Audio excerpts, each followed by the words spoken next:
Existe uma pergunta que divide cristãos sérios há décadas e, ao mesmo tempo, confunde muita gente que ama a Bíblia. O arrebatamento acontece antes ou depois da tribulação? A resposta que você ouvir depende, muitas vezes, não do texto bíblico em si, mas de tradições, modelos prontos e leituras que a pessoa herdou sem checar a base. O problema é que, quando a ordem dos eventos fica confusa, todo o restante vira areia movediça. Anticristo, abominação da desolação, selos, trombetas, dia do Senhor, ira de Deus, perseverança. Tudo passa a ser interpretado com pressa, medo ou sensacionalismo, e não com clareza. Hoje eu vou fazer algo simples, mas raro: comparar os textos principais, não um versículo isolado, e montar uma linha de raciocínio bíblica. Vamos olhar para Jesus em Mateus 24, para Paulo em 1 Tessalonicenses 4:5 e 2 Tessalonicenses 2, e também para a moldura de Daniel e do Apocalipse, sem inventar datas e sem profecia de manchete. Você pode até discordar da conclusão final, e está tudo bem, mas e se você acompanhar até o fim, vai sair com duas coisas. 1. Quais são os textos-chave que realmente controlam o tema? E, 2. Quais perguntas precisam ser respondidas para decidir, com honestidade, se o arrebatamento é pré-trib, pós-trib, ou um modelo intermediário como pré-ira. Se esse tipo de estudo te interessa, inscreva-se e ative o sino, porque aqui a proposta é texto, contexto e cronologia. E já deixa nos comentários: pré, pós ou ainda estudando. Eu quero saber de onde você está partindo. No final, eu vou te dizer qual será o próximo vídeo para fechar a peça que falta nesse quebra-cabeça. Falam arrebatamento. Nem sempre estão falando da mesma coisa. Alguns usam o termo para qualquer referência à volta de Cristo. Outros usam para um evento separado da segunda vinda. E outros usam para o ajuntamento dos santos ligado diretamente à vinda de Jesus. O termo arrebatamento vem da ideia de ser tomado ou arrebatado. Em 1 Tessalonicenses 4:17, Paulo diz que os crentes vivos serão arrebatados para o encontro do Senhor nos ares. Esse texto é central e incontornável, e também se conecta com 1 Coríntios 15:51-52, quando Paulo fala da transformação, num momento, ao som da última trombeta. 3. A segunda palavra que precisamos definir é tribulação. A Bíblia usa a linguagem de tribulação de formas diferentes. Há tribulações gerais na vida cristã, mas também há um período específico descrito como grande tribulação, em Mateus 24:21, associado a um clímax de angústia e perseguição. Confundir esses sentidos faz qualquer cronologia desmoronar. A terceira expressão que decide o debate é ira.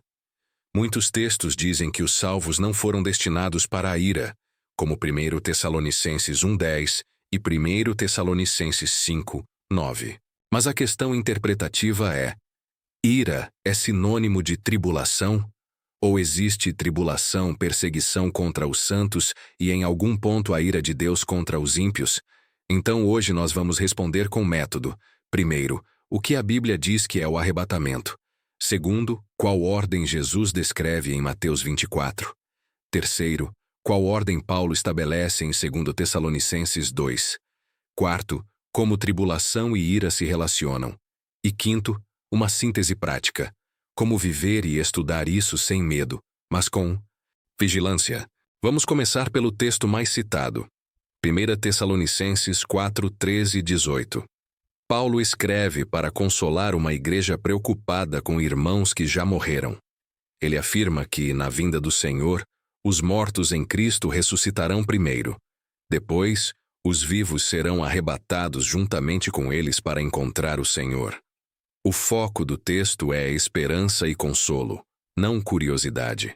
Repare que Paulo liga o arrebatamento à vinda do Senhor. O termo vinda aqui é carregado de sentido. O ponto do capítulo não é criar dois retornos de Cristo, é afirmar que Jesus volta, ressuscita os seus e reúne o seu povo.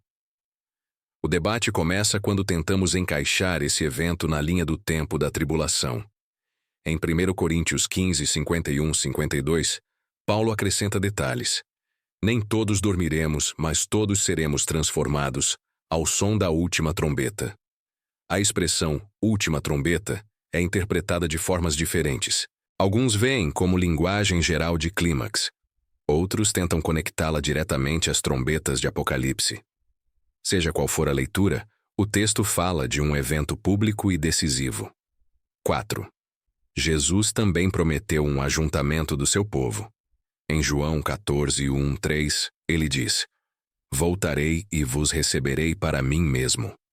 Esse texto é frequentemente usado para sustentar um arrebatamento antes da tribulação, pois muitos entendem que Jesus leva a igreja para estar com ele antes de um período de juízo na terra. Até aqui temos um núcleo comum. Jesus volta, a ressurreição, transformação e reunião dos santos. O que ainda não respondemos é o quando, em relação à tribulação. E é aqui que precisamos impedir um erro. Construir cronologia com versículos isolados, sem comparar o conjunto. Outro texto frequentemente usado é Apocalipse 3:10, quando Jesus promete guardar a igreja da hora da provação. Alguns entendem que isso significa remoção antes do período, outros entendem como preservação durante. Note, o texto diz guardar. E isso pode ser interpretado de mais de uma forma, então ele não deve ser a única base cronológica. Além disso, a Bíblia mostra que Deus pode preservar seu povo em meio a juízo, sem necessariamente removê-lo do cenário. Pense no Êxodo. Israel foi protegido em meio às pragas, mas permaneceu no contexto da crise. Esse paralelo não prova uma visão, mas nos obriga a não assumir que proteção sempre significa retirada. Quando alguém defende o pré-tribe, normalmente diz: a igreja é arrebatada antes porque Deus não derrama ira sobre ela, depois a tribulação ocorre. Então Cristo volta de novo em glória.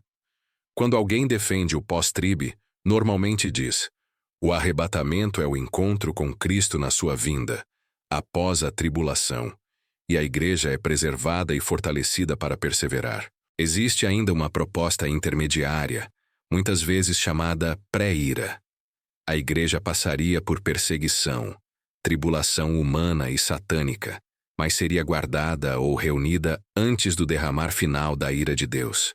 Essa visão tenta harmonizar textos de sofrimento dos santos com textos que falam de livramento da ira.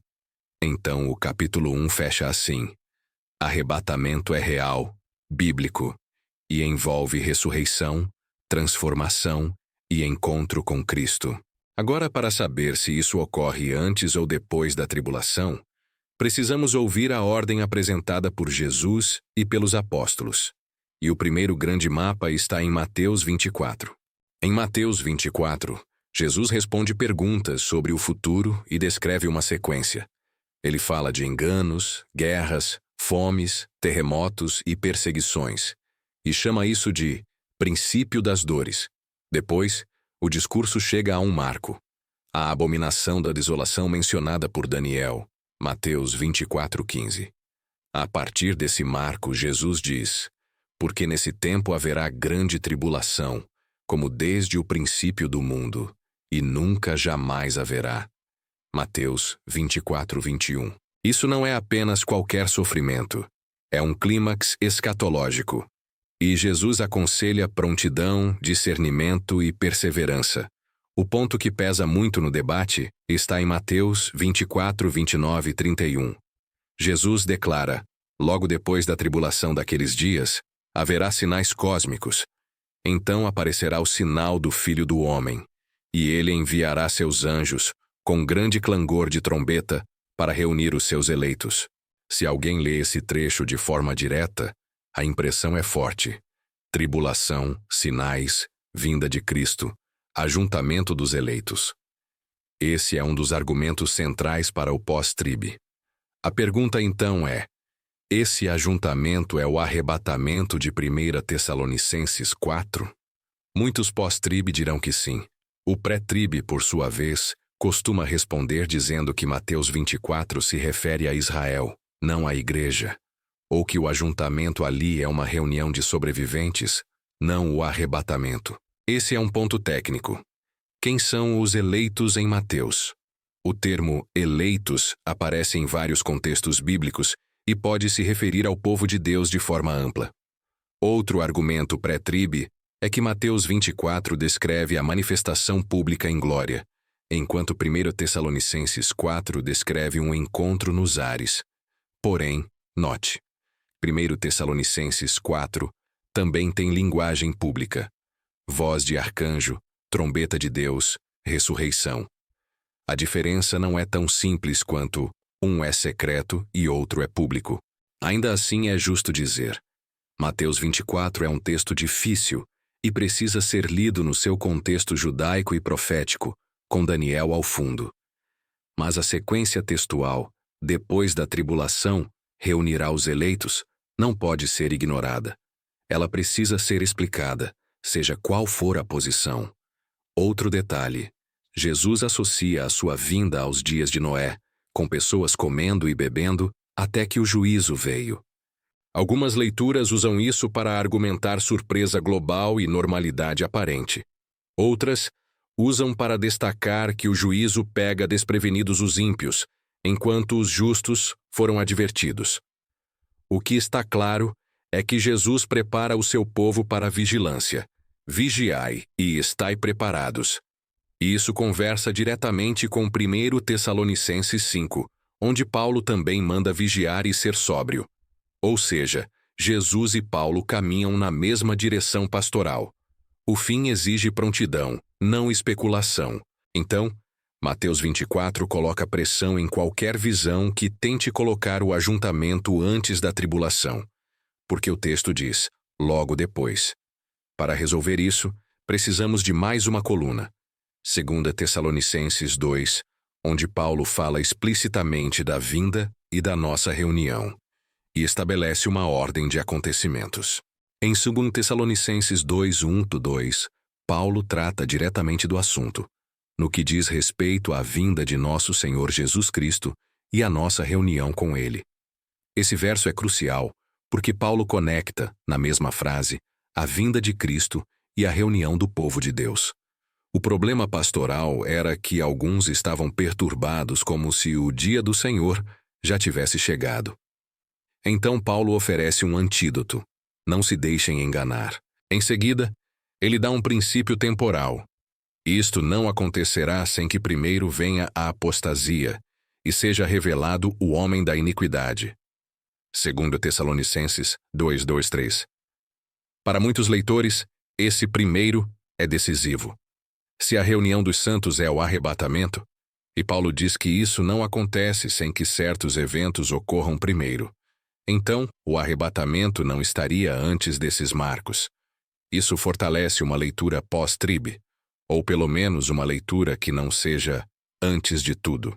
A interpretação pré-tribe costuma responder dizendo que Paulo está falando do dia do Senhor e do período de ira, não do arrebatamento. Ou que a apostasia pode ser interpretada de outro modo, ou que Paulo está estabelecendo sinais para os que ficarem depois do arrebatamento. Porém, o texto começa justamente mencionando nossa reunião com ele, o que torna difícil remover o arrebatamento do assunto.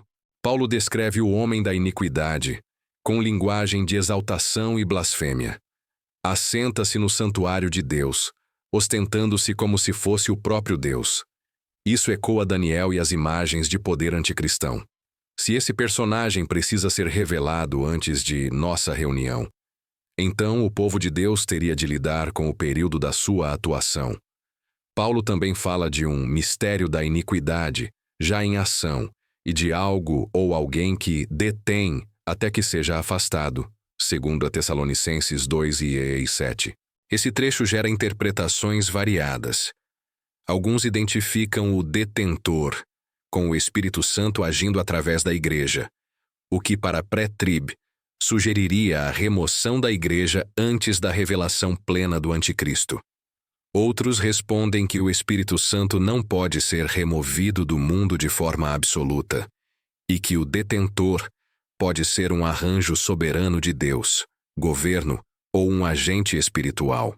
Aqui, o ponto mais honesto é reconhecer: o texto não nomeia explicitamente o detentor. Então devemos ter cautela antes de transformar isso numa prova final. 8. Mas, mesmo com cautela, o argumento principal permanece. Paulo dá uma sequência: engano, apostasia, revelação do homem da iniquidade, intervenção de Cristo. E no meio disso ele enquadra a nossa reunião. Isso torna no mínimo improvável uma ideia de arrebatamento antes de qualquer sinal. Note também o tom pastoral. Paulo não diz: vocês não vão ver nada disso porque sairão antes. Em vez disso, ele diz: não se deixem enganar, e explica o que precisa acontecer. Isso não encerra a discussão, mas coloca peso na ideia de que a igreja deve ser instruída sobre eventos difíceis.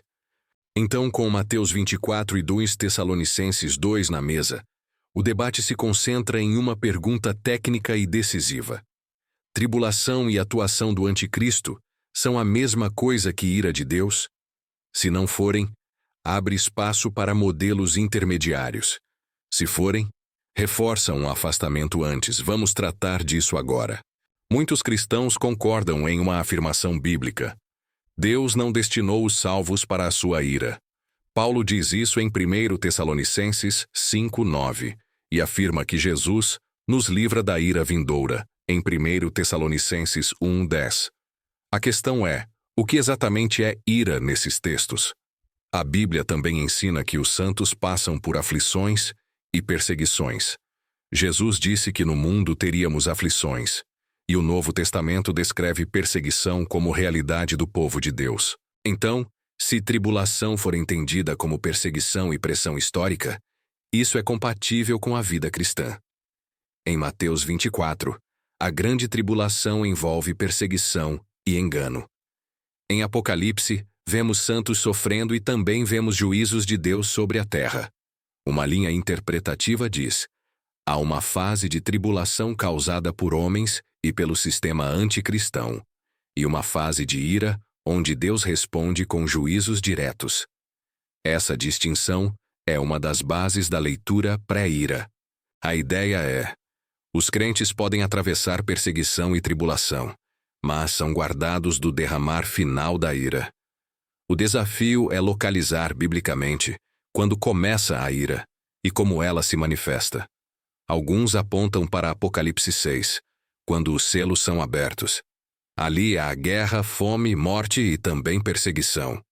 No quinto selo, há mártires clamando por justiça. No sexto selo, há sinais cósmicos e medo generalizado. E há uma frase importante: chegou o grande dia da sua ira. Apocalipse 6:17, em algumas traduções. Isso é usado para argumentar que a ira se torna evidente naquele ponto. Outros respondem que a ira de Deus já está presente desde o início dos selos, porque o Cordeiro é quem abre os selos. Se é o Cordeiro abrindo, isso teria caráter judicial. Já os defensores de uma distinção mais forte dizem: Deus pode estar governando o processo sem que cada evento inicial seja, necessariamente, o derramar pleno da ira. Em Apocalipse 7, vemos a imagem de uma grande multidão diante de Deus, e o texto diz que vieram da grande tribulação. Isso é interpretado de maneiras diferentes. Alguns veem como mártires, outros veem como povo salvo preservado. Mas o fato é que o texto vincula grande tribulação com a experiência do povo de Deus. Em Apocalipse 15:16, as taças são descritas de modo muito direto como juízos intensos. Muitos concordam que ali a linguagem de ira é explícita. Então, um caminho honesto é reconhecer: há gradações e intensificações no Apocalipse. E o ponto é discernir se o arrebatamento ocorre antes de toda a sequência ou antes do clímax. Se tribulação e ira forem tratadas como sinônimos, então a conclusão tende a favorecer um arrebatamento antes da tribulação. Se forem tratadas como realidades relacionadas, porém distintas, Perseguição contra santos versus juízo final contra ímpios. Então a cronologia pode permitir o povo de Deus atravessar parte do período e ser guardado do derramar final. Por isso, para um canal sério, o passo correto é este: não decidir por slogan, mas por textos. E os textos mais controladores continuam sendo Mateus 24 e 2 Tessalonicenses 2, com Tessalonicenses 4:5 amarrando o ajuntamento, e Apocalipse oferecendo a moldura dos juízos. Agora vamos sintetizar sem forçar o texto. Com tudo o que vimos, é possível afirmar com segurança: a Bíblia ensina uma reunião dos santos com Cristo, associada à sua vinda, acompanhada de ressurreição e transformação. 1 Tess 4:1-15. Isso não é detalhe secundário, é a esperança central da fé cristã. É possível afirmar também que Jesus descreve uma sequência em Mateus 24, onde, logo depois da tribulação, ele vem e reúne os eleitos. Minte 24, 29 e 31. Qualquer modelo cronológico precisa lidar com isso de forma transparente. Ignorar ou reduzir esse texto costuma produzir sistemas frágeis. Além disso, Paulo conecta a vinda do Senhor e a nossa reunião, e diz que certos eventos devem ocorrer antes. 2 Tess 2:1-3. De novo, o texto pede explicação. Se alguém defende pré-trib, precisa explicar como esses primeiro se aplicam sem transformar o ensino pastoral de Paulo em mera informação para outros.